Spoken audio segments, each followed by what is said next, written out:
કેન્દ્રીય મંત્રી અને ગુજરાત પ્રદેશ પ્રમુખ ભારતીય જનતા પાર્ટી સી.આર. પાટીલ દ્વારા કહેવામાં આવ્યું છે કે આવા બ્રિજ છે એ બ્રિજ રાજ્યની અંદર તાત્કાલિક રિપેર કરવામાં આવશે અને જે પણ આ બ્રિજ દુર્ઘટના થઈ છે એના જવાબદારો સામે તરતમાં તરત બને એટલું જલ્દી કાર્યવાહી પણ કરવામાં આવશે। મુખ્યમંત્રીને એમણે રજૂઆત કરી, વિનંતી કરી હોવાની પણ વાત કરી।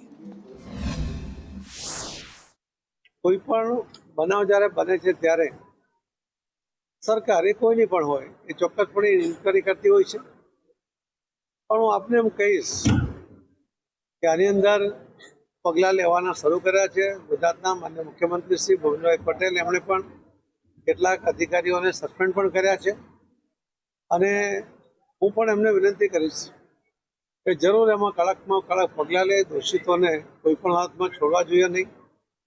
નિર્દોષ લોકો જે રીતે એમને આજે જાન ગુમાવી છે એમને એમના ફેમિલી પ્રત્યે એમને દિલસોજી છે, પણ સાથે સાથે આવા કોઈ જવાબદાર વ્યક્તિને ન છોડાય એના માટેના તમામ પગલાં ભરવા માટે હું પણ આગ્રહ કરીશ એવું આપને ખાતરી આપું।